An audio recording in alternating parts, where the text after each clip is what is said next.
Capítulo 15. A evolução do cristianismo. Penosos compromissos romanos. Debalde tentaram as forças espirituais o aproveitamento dos romanos na direção suprema do mundo. Todos os recursos possíveis foram prodigalizados inutilmente à cidade imperial. A canalização de consideráveis riquezas materiais, possibilitando a consolidação de um Estado único no planeta, não fora esquecida, ao lado de todas as providências que se faziam necessárias do ponto de vista moral. Em vão transplantara-se para Roma a extraordinária sabedoria ateniense e a colaboração de todas as experiências dos povos conquistados. Os espíritos encarnados não conseguiram a eliminação dos laços odiosos da vaidade e da ambição, sentindo-se traídos em suas energias mais profundas, contraindo débitos penosos perante os tribunais da justiça divina. A vinda do Cristo ao cenáculo obscuro do planeta, trazendo a mensagem luminosa da verdade e do amor, assinalara o período da maioridade espiritual da humanidade. Essa maioridade implicava direitos que, por sua vez, se fariam acompanhar do agravo de responsabilidades e deveres para a solução de grandes problemas educativos do coração. Se ao homem físico rasgava-se os mais amplos horizontes nos domínios do progresso material, os evangelhos vinham trazer ao homem espiritual um roteiro de novas atividades, educando-o convenientemente para suas arrojadas conquistas de ciência e de liberdade com vistas ao porvir. O aproveitamento desse processo educativo deveria ser levado a efeito pela capital do mundo, de acordo com os desígnios do plano espiritual. Pesadas forças da treva, porém, aliaram-se às mais fortes tendências do homem terrestre, constantemente inclinado aos liames do mal que o prendiam à terra, adstrito aos mais grosseiros instintos de conservação. E enquanto os espíritos abnegados do alto choram sobre os abusos de liberdade dos romanos, a cidade dos Césares embriaga-se cada vez mais no vinho do ódio e da ambição, contraindo dívidas penosas, entrelaçando seus sentimentos com o ódio dos vencidos e dos humilhados, criando negras perspectivas para o longínquo futuro. Ao coração misericordioso de Jesus chegam as preces dolorosas de todos os operários da bendita semeadura. Seu olhar percussiente, todavia, penetra o âmago das almas, e não fora em vão que recomendara o crescimento do trigo e do joio nas mesmas leiras, somente a ele competindo a separação na época da ceifa. A limitada liberdade de ação dos indivíduos e das coletividades é integralmente respeitada. Cada qual é responsável pelos seus atos, recebendo de conformidade com as suas obras. Foi por isso que Roma teve a oportunidade de realizar seus propósitos e desígnios políticos, mas a justiça divina acompanhou-lhe todos os passos nos enormes desvios a que se conduziu, comprometendo para sempre o futuro do homem espiritual, que somente agora conhecerá um reajustamento nas amargurosas transições do século que passa. Um laço pesado e tenebroso reuniu a cidade conquistadora aos povos que humilhara. O ódio do verdugo e dos seus inimigos fundiu-se em séculos de provações e de lutas expiatórias para demonstrar que Jesus é o fundamento da verdade e só o amor é a sagrada finalidade da vida. Foi por essa razão que o conquistador e os conquistados, unidos pelo ódio como calcetas algemados um ao outro nas galés da amargura, compareceram periodicamente nos espaços ante a misericórdia suprema do Filho de Deus, prometendo a reparação e o resgate recíprocos nos séculos do porvir, fundando a civilização ocidental como abençoada oficina dos seus novos trabalhos no esforço da fraternidade e da regeneração. A bondade do Mestre fez florescer cidades valorosas e progressistas, países cultos e fartos, onde as almas decaídas encontrassem todos os elementos de edificação e aprimoramento. O homem físico continuou a linha ascensional da sua evolução nas conquistas e descobrimentos, mas o homem transcendente, a personalidade imortal, teria saído do oceano de lodo onde se mergulhou voluntariamente há 2 milênios? Respondam por nós às angustiosas expectativas da hora presente. Antes do movimento de propagação das ideias cristãs no seio da sociedade romana, já os prepostos de Jesus se preparavam para auxiliar os missionários da nova fé, conhecendo a reação dos patrícios em face dos postulados de fraternidade da nova doutrina. As classes mais abastadas não podiam tolerar semelhantes princípios de igualdade, quais os que preconizavam as lições do Nazareno, considerado como postulado de covardia moral, incompatíveis com a orgulhosa filosofia do império. E é assim que vemos os cristãos sofrendo os martírios da primeira perseguição iniciada no reinado de Nero, de tão dolorosas quão terríveis lembranças. Nenhum instrumento de suplício foi esquecido na experimentação da fé e da constância daquelas almas resignadas e heróicas. O açoite, a cruz, o cavalete, as unhas de ferro, o fogo, os leões do circo, tudo foi lembrado para a maior eficiência da perseguição aos seguidores do carpinteiro de Nazaré. Pedro e Paulo entregam a vida na palma dos martírios santificadores. E de Nero a Diocleciano, uma nuvem pesada de sangue e de lágrimas envolve a alma cristã, cheia de confiança na providência divina. O próprio Marco Aurélio, cuja elevada estatura espiritual recebera do alto a missão de paralisar semelhantes desatinos, não conseguiu deter a corrente de forças trevosas. Mas o sangue dos cristãos era a seiva da vida lançada às divinas sementes do Cordeiro, e os seus sacrifícios foram bem os reflexos da amorosa vibração do ensinamento do Cristo, atravessando os séculos da Terra para ser compreendido e praticado nos milênios do porvir. A doutrina cristã, todavia, encontrara nas perseguições os seus melhores recursos de propaganda e de expansão. Seus princípios generosos encontravam guarida em todos os corações, seduzindo a consciência de todos os estudiosos de alma livre e sincera. Observa-se-lhe a influência no segundo século em quase todos os departamentos da atividade intelectual, com largos reflexos na legislação e nos costumes.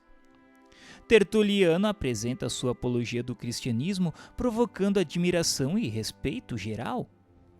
Clemente de Alexandria e Orígenes surgem com a sua palavra autorizada, defendendo a filosofia cristã, e com eles levanta-se um verdadeiro exército de vozes que advogam a causa da verdade e da justiça, da redenção e do amor. Os cristãos, contudo, não tiveram de início uma visão do campo de trabalho que se lhes apresentava.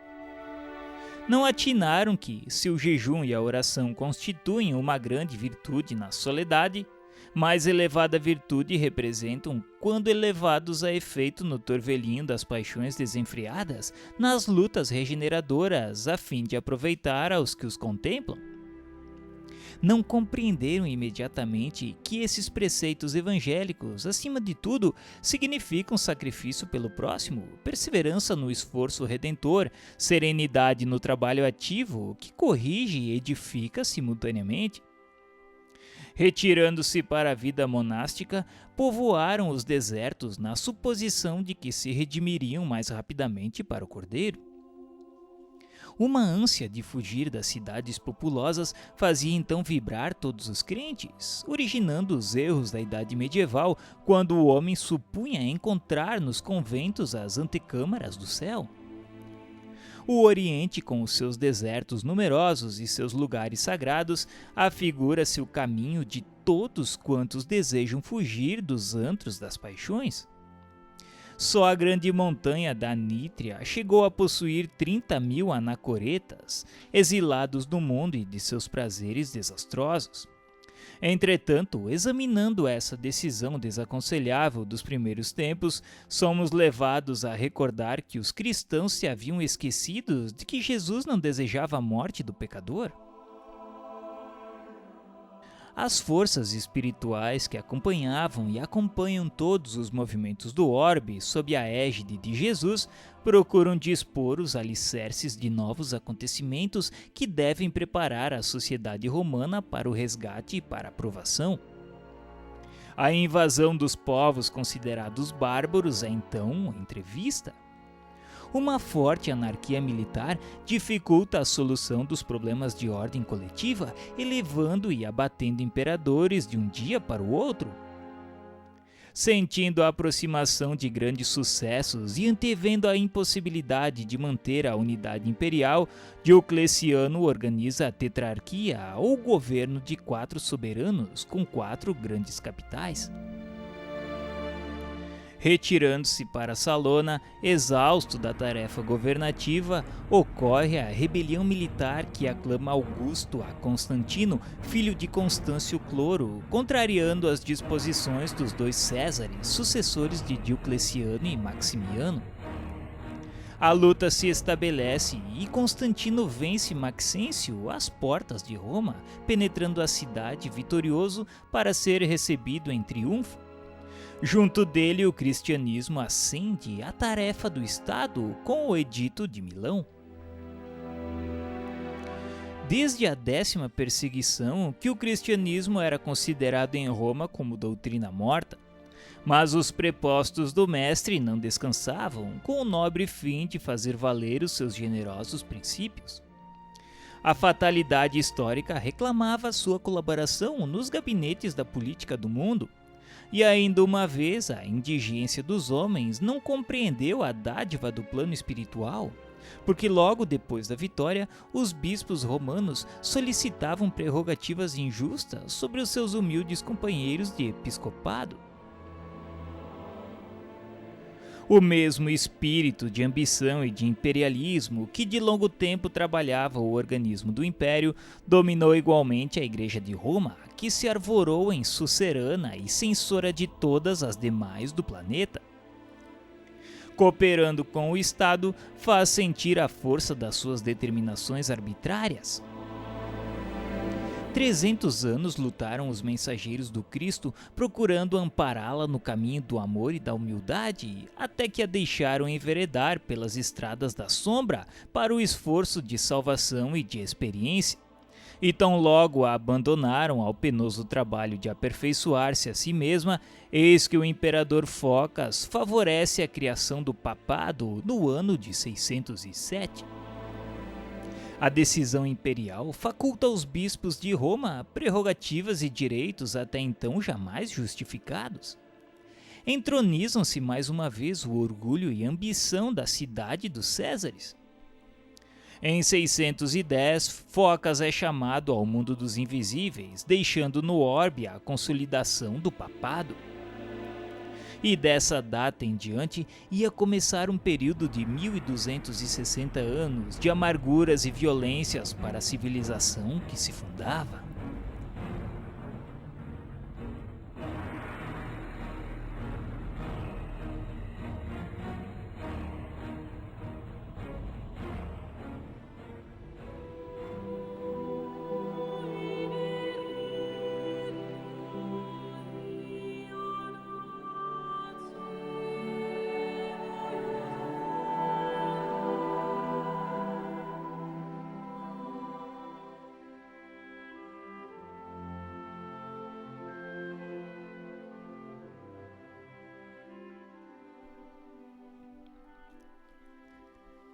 Capítulo 16 – A Igreja e a invasão dos bárbaros. Constantino, no seu caminho de realizações, consegue levar a efeito a nova organização administrativa do Império, começada no governo de Diocleciano, dividindo-o em 4 prefeituras, que foram as do Oriente, da Ilíria, da Itália e das Gálias, que por sua vez eram divididas em dioceses, dirigidas respectivamente por prefeitos e vigários. Com a influência do vencedor da Ponte Milvius, efetua-se o Concílio Ecumênico de Nicéia para combater a cisma de Ário, padre de Alexandria, que negara a divindade do Cristo. Os primeiros dogmas católicos saem com força de lei desse parlamento eclesiástico de 325. Fim do reinado de Constantino, aparecem os seus filhos que não lhe seguem as tradições.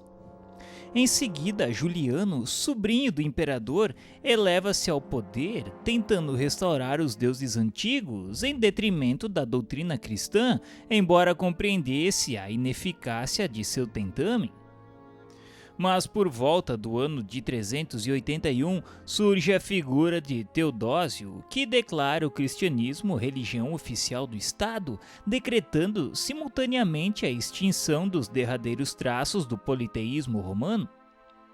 É então que todos os povos reconhecem a grande força moral da doutrina do crucificado, pelo advento da qual milhares de homens haviam dado a própria vida no campo do martírio e do sacrifício, vendo seu imperador, em 390, ajoelhar-se humildemente aos pés de Ambrósio, bispo de Milão, a penitenciar-se das crueldades com que reprimira a revolta dos Tessalonicenses. O cristianismo, porém, já não aparecia com a mesma humildade de outros tempos. Suas cruzes e cálices deixavam entrever a cooperação do ouro e das pedrarias, mal lembrando a madeira tosca da época gloriosa das virtudes apostólicas. Seus concílios, como os de Nicéia, Constantinopla, Éfeso e Calcedônia, não eram assembleias que imitassem as reuniões plácidas e humildes da Galiléia. A união com o Estado era motivo para grandes espetáculos de riqueza e vaidade orgulhosa, em contraposição com os ensinos daquele que não possuía uma pedra para repousar a cabeça dolorida. As autoridades eclesiásticas compreendem que é preciso fanatizar o povo, impondo-lhe suas ideias e suas concepções. E longe de educarem a alma das massas na sublime lição do Nazareno, entram em acordo com a sua preferência pelas solenidades exteriores, pelo culto fácil do mundo externo, tão do gosto dos antigos romanos, pouco inclinados às indagações transcendentes.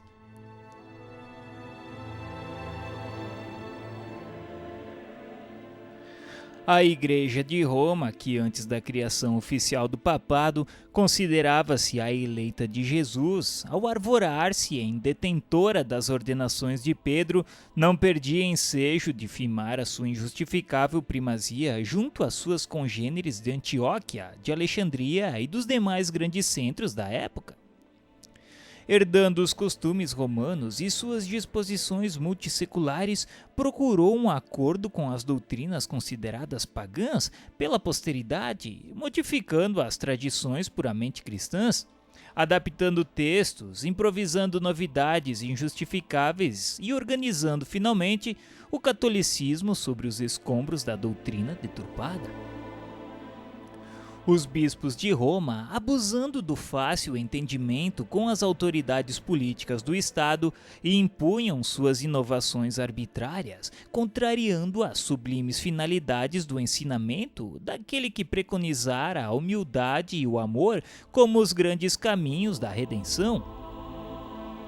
É assim que aparecem novos dogmas, novas modalidades doutrinárias. O culto dos ídolos nas igrejas, as especulosas festas do culto externo, copiados quase todos os costumes da Roma anticristã. A fraqueza e a impenitência dos homens não lhes deixou compreender que o cristianismo fora chamado à tarefa do governo tão somente para educar o sentimento dos governantes, preparando-os para levar o esclarecimento e a fraternidade aos outros povos da terra, então considerados bárbaros pela cultura do império. Não obstante todos os esforços em contrário dos mensageiros de Jesus, Bonifácio III cria o papado em 607, contrapondo-se a todas as disposições de humildade que deveriam reger a vida da Igreja. As forças do mal, aliadas à incúria e à vaidade dos homens, haviam obtido um triunfo relativo e transitório. Os gênios do espaço, todavia, a claridade soberana da misericórdia do Senhor, reúnem-se no infinito, adotando providências novas concernentes ao progresso dos homens. Todos os recursos haviam sido prodigalizados a Roma, a fim de que as suas expressões políticas e intelectuais se estendessem pelo orbe, abrangendo todas as gentes no mesmo amplexo de amor e de unidade. Sua alma coletiva, no entanto, havia deturpado todas as possibilidades sagradas de edificação e renegado todos os grandes ensinamentos. Advertências penosas não lhe faltaram do alto, como nos acontecimentos inesquecíveis e dolorosos do Vesúvio nas cidades da Campânia. Séculos de luta e de ensinamento se haviam escoado sem que a alma do império se compenetrasse dos seus deveres necessários. É então que Jesus determina a transformação do império organizado e poderoso. Suas águias orgulhosas haviam singrado todos os mares, o Mediterrâneo era propriedade sua. Todos os povos se lhe curvavam para a homenagem e para a obediência. Mas uma força invisível arrancou-lhe todos os diademas, tirou-lhe as energias e lhe reduziu as glórias a um punhado de cinzas. Até hoje, o espírito que investiga o passado inquire o motivo desses sinistros arrasamentos. Mas a verdade é que todos os fundamentos da terra residem em Jesus Cristo. Essas determinações do Cristo, verificadas após o reinado de Constantino, foram seguidas das primeiras grandes invasões com os visigodos, que, fugindo dos hunos, transpõem o Danúbio e estabelecem-se no oriente do Império, penetrando depois na Grécia e na Itália, espalhando flagelos e devastações. Debalde surgem as vitórias de Estilicão, porque no ano 410 atingem elas a porta de Roma, que fica entregue ao saque e às mais duras humilhações.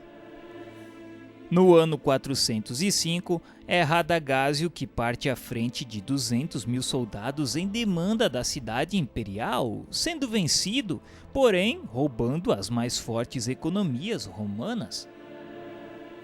As provas expiatórias do Império prosseguem numa avalanche de dores amargas. Aparecem as correntes bárbaras dos alanos, dos vândalos, dos suevos, dos burgúndios.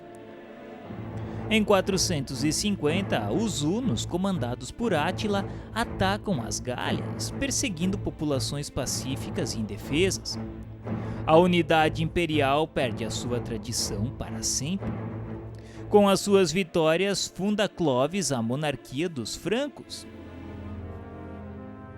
Os bretões, oprimidos pela invasão e privados do auxílio dos exércitos romanos, apelam para os saxônios, que povoam o sul da Jutlânia, organizando-se posteriormente a Heptarquia Anglo-Saxônia.